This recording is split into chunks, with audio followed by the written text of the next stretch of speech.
आज खूब ठंडा सुहावना हो जाए, लेकिन गर्मी बढ़ गई, अनवांटेड हो गया, तो फिर हमको लगता है कि नहीं ऐसा तो नहीं हुआ, वहां दुख बढ़ जाता है। इसलिए जो भक्त है ना वो शयाने होते हैं, वो जो कुछ भी होता है ठाकुर जी से कहते प्रभु जैसी तुम्हारी इच्छा, उनको टेंशन नहीं होती, वो भगवान की कृपा मानते हैं, हर चीज को भगवान की इच्छा मानते हैं, इसलिए उन्हें टेंशन होती ही नहीं। बारिश हो गई तो उनको आनंद आता है, प्रभु वाह प्रभु तुम्हारी इच्छा बहुत बढ़िया, धूप तो बहुत सुंदर है, तुम्हारी इच्छा। तो भगवत इच्छा जो है ना, उसे अगर आप मान लेंगे तो बुरा वक्त भी आसानी से कट जाता है। इसलिए हमेशा हमारे मनोनुकूल नहीं हो सकता, कुछ उसकी इच्छा पर भी छोड़िए, क्योंकि रचा है सृष्टि को जिस प्रभु ने, वही ये सृष्टि चला रहा है। आज पावन श्रीमद् भागवत कथा का ये सप्तम दिवस है। बहुत सारी बाधाएं फेस करते हुए हम लोग यहाँ तक पहुँचे हैं। सभी आए हुए श्रद्धालु जन जो भी यहाँ हैं, सभी का इस कथा पंडाल में बहुत हार्दिक स्वागत है। सभी को जय श्री राम, हर हर महादेव। भगवान की पावन कथा हम सभी शुरू करते हैं। और कल हम सभी ने रुक्मणी मंगल की कथा सुनी थी। भगवान ने विवाह किया, 16,108 विवाह बंधनों में भगवान ने अपने को बांधा। वो सब परिस्थिति जन्य थे, भगवान कामावेश में नहीं किया। भौमासुर ने बंदी बना रखा था कन्याओं को, सो भगवान ने उन्हें मुक्त कराया। उनका कोई आधार नहीं था, तो भगवान ने उनसे विवाह किया कि अब तुम्हारा कोई जब शरण देने वाला ही नहीं है, तो फिर मैं ही तुम्हें अपनाता हूं। ये परिस्थिति जन्य था। इससे आगे बढ़ते हैं। भगवान नारद ने सोचा, नारद महर्षि नारद ने, कि भगवान ने 16,108 पत्नियां रखी, तो लोग तो एक रखते हैं तो वही शिकायत करती रहती कि तुम्हारे पास टाइम नहीं है, तुम हमें समय नहीं देते। अब भगवान ने 16,108 रखी, तो भगवान कैसे टाइम देते होंगे। भगवान की दिनचर्या जानने के लिए नारद जी आए, भगवान का गृहस्थ जीवन देखने के लिए।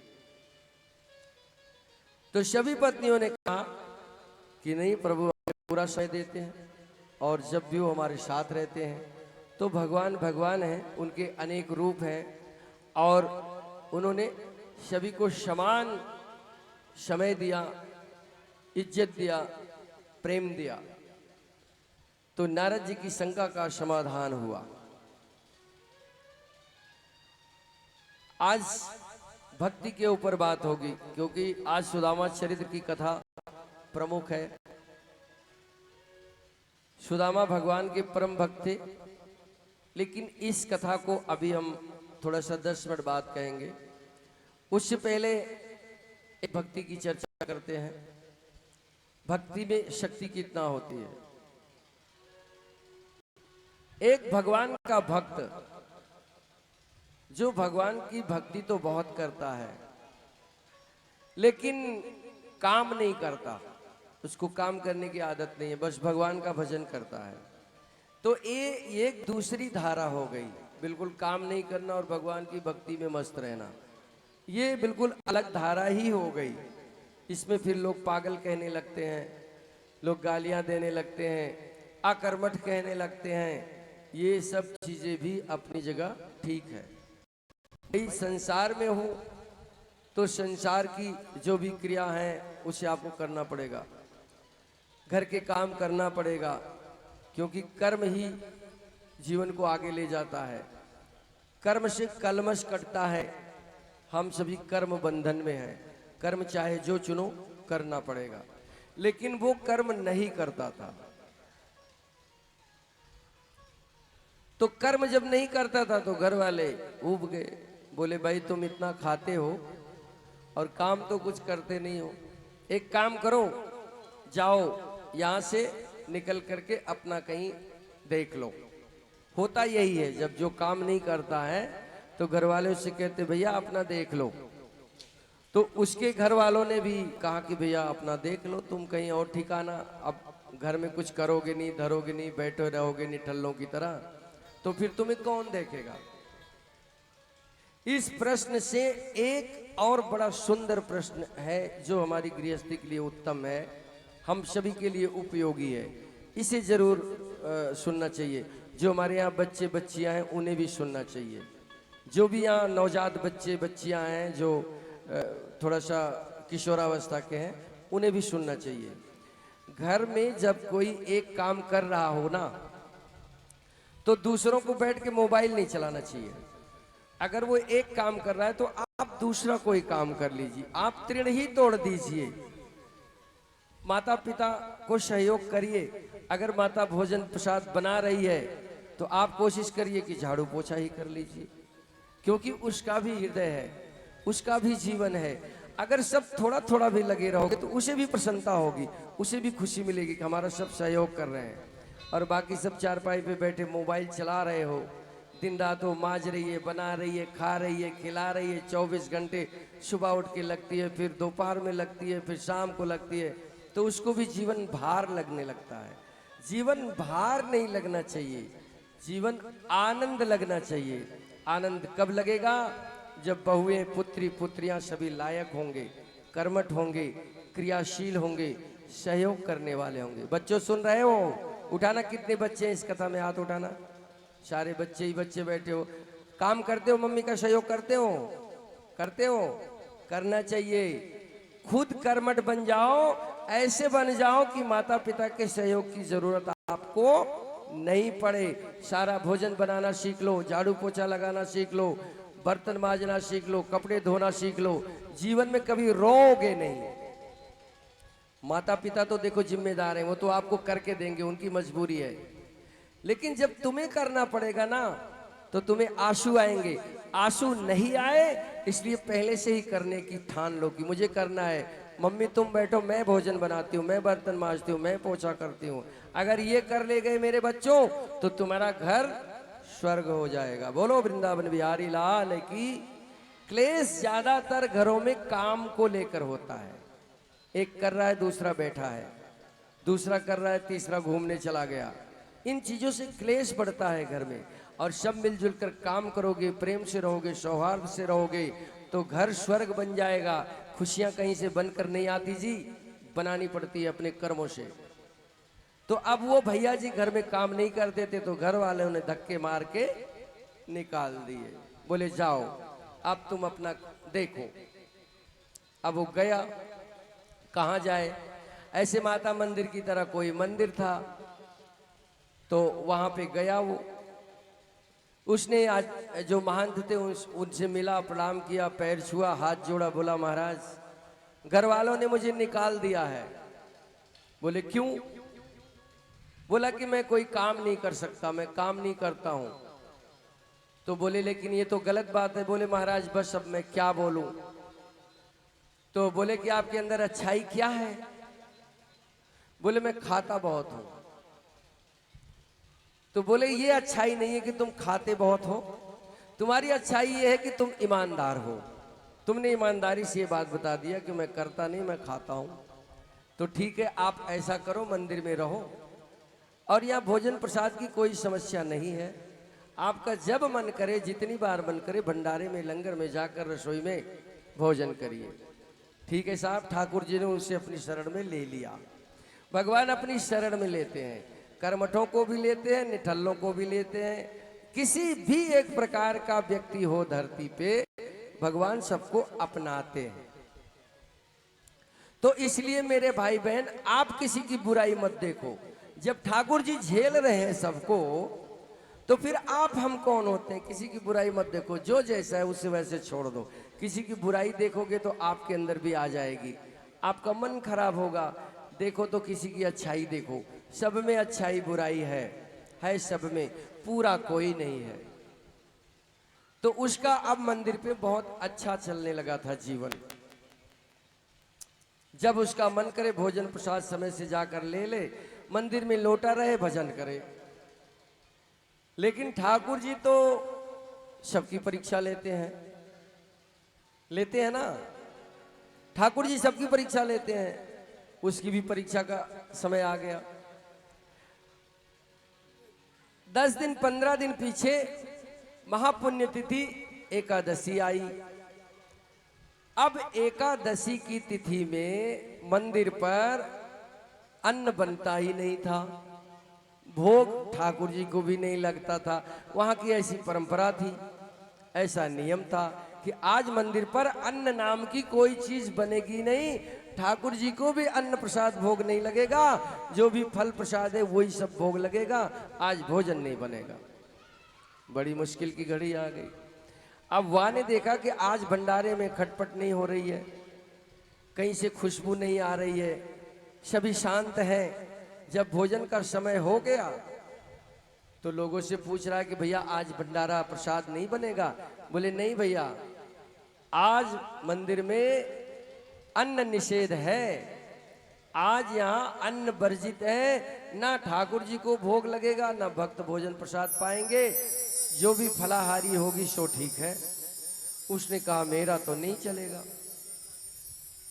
मेरा तो चलेगा ही नहीं, मैं तो बिना खाए रह ही नहीं सकता हूं, मेरी तो ऐसे ही एकादशी हो जाएगी। गया महंत जी के पास, बोला प्रभु ठीक है, मैंने माना एकादशी है, ठाकुर जी भी भोग नहीं लगाएंगे,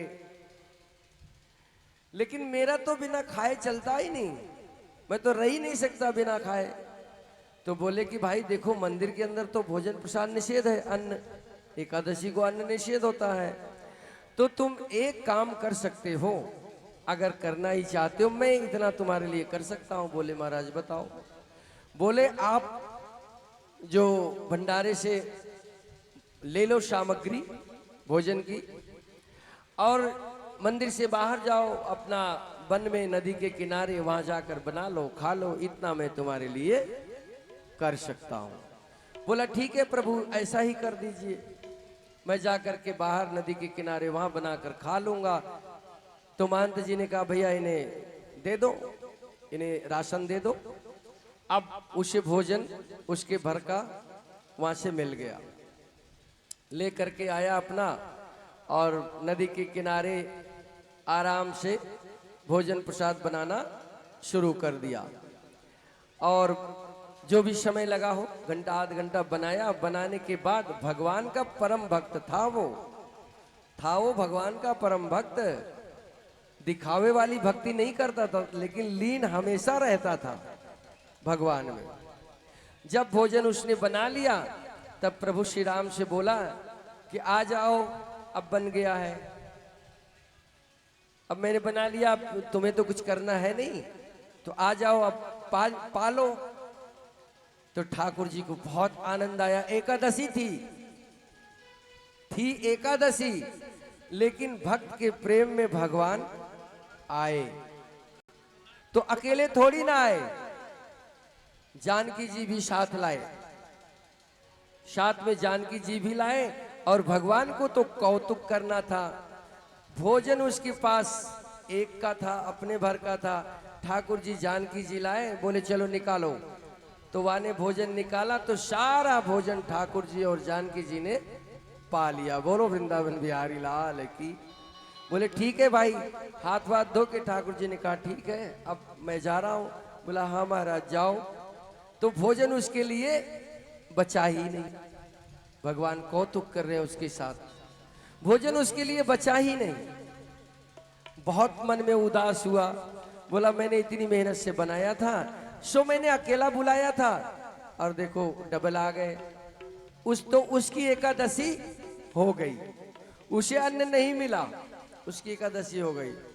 मन महसूस करके मंदिर लौट आया, किसी से कुछ नहीं बोला, क्योंकि भगवान से उसकी डायरेक्ट बातचीत थी भाई। उसकी बुलाने से भगवान भोजन करने आते थे, तो कोई साधारण था वो। 15 दिन निकले, फिर एकादशी आई, तो गया महंत जी के पास, बोला महंत जी ना मुझे थोड़ा भोजन आप बढ़ा के देना। ये नहीं बताया कि भगवान आए थे भोजन करने, मुझे आप ना 2-3 आदमी का भोजन दे देना। महंत जी ने कहा ठीक है भाई, कोई और इसका यार दोस्त आया होगा, या इसका पेट नहीं भरता होगा, इसे 3 आदमियों का भोजन दे दो। तो उसने सोचा कि प्रभु आएंगे, जानकी जी आएंगी, एक मैं 3 का ले लिया। अब 3 का राशन लेकर के आया पुनः, और भोग बनाया। बोला कि अब तैयार है, अब जहां भी हो जल्दी से आ जाओ हाथ मुंह धो के, ज्यादा समय मत लगाना, मुझे भूख बहुत लगी है। अब भगवान फिर मुस्कुराते हुए आए, तो अब की प्रभु आए, जानकी जी आई और साथ में लखनलाल को भी लाए। बोले भंडारा है चलो।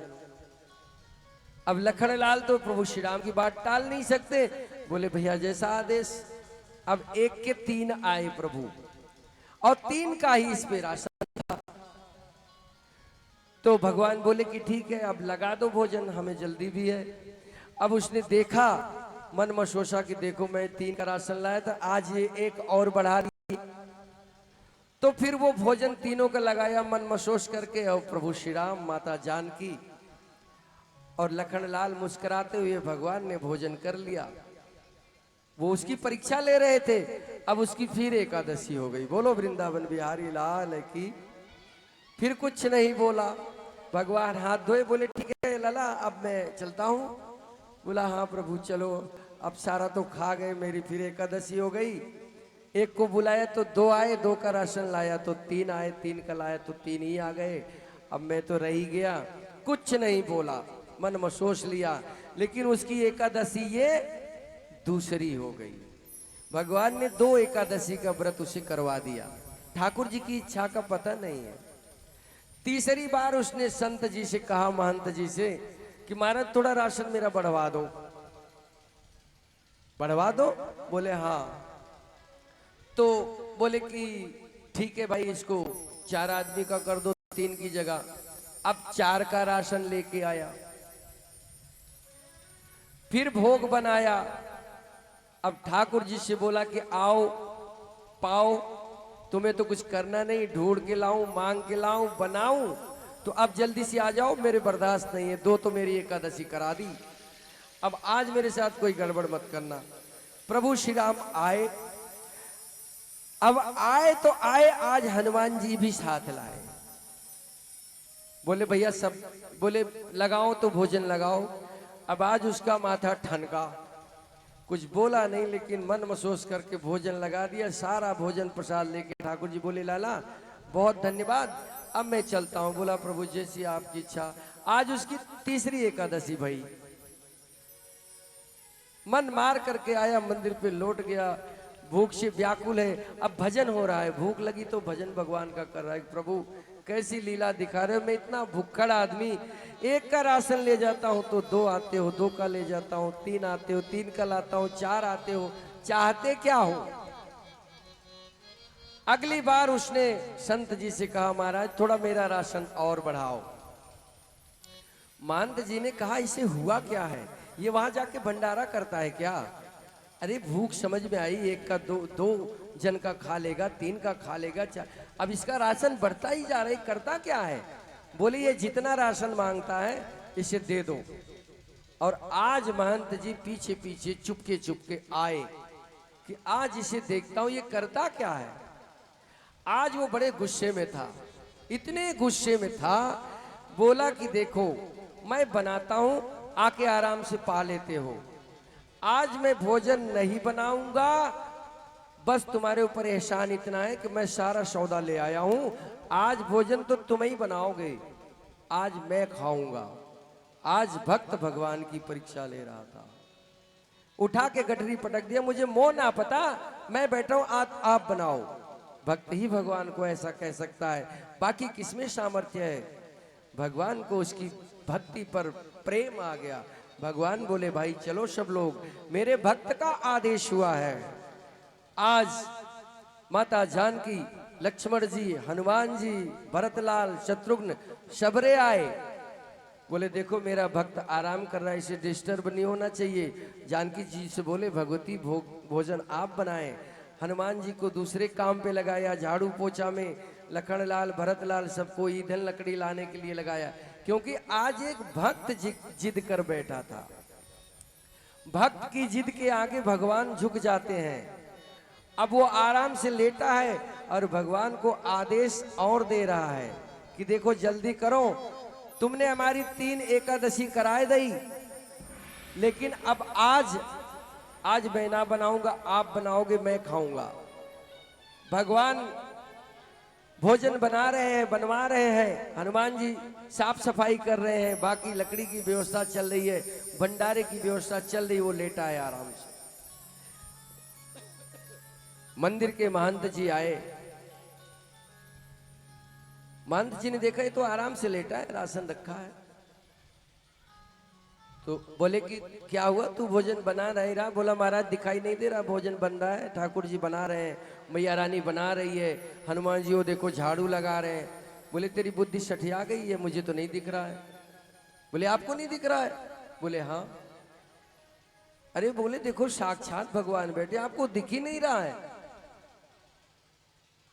तो महंत जी को लगा कि ये मजाक कर रहा है, लेकिन देखो दर्शन विग्रह में किसको होते हैं? भक्त को। अभक्त को विग्रह लगता है, वो पत्थर की मूर्ति लगती है, लेकिन भक्त को उसके भगवान साक्षात दिखते हैं। बोलो वृंदावन बिहारी लाल की। भक्त को भगवान दिखते हैं, अभक्त को नहीं दिखते। संत जी में ज्ञान का अभिमान था, सो उन्हें भगवान का दर्शन नहीं हो रहा था। संत जी ने, महंत जी ने उस बालक से कही कि अपने ठाकुर जी से कहो कि मुझे भी दर्शन दे। उसने जाकर के कहा कि प्रभु ये महंत जी बड़े दयालु हैं, इन्होंने मुझे मंदिर में शरण दी, मेरे रहने खाने का ध्यान रखते हैं, आप इन्हें भी दर्शन दो।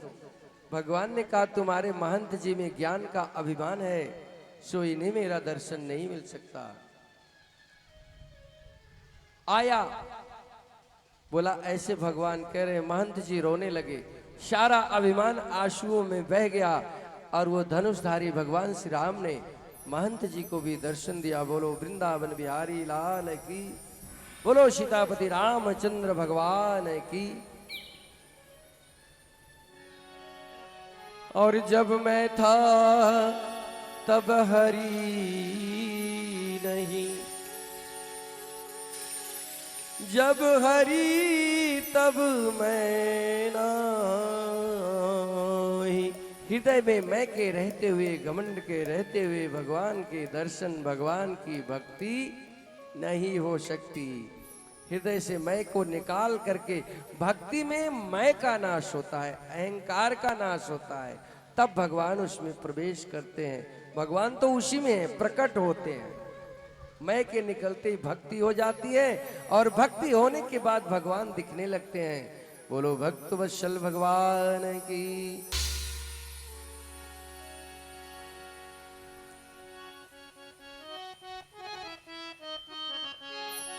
और भक्त बिना ये कुछ भी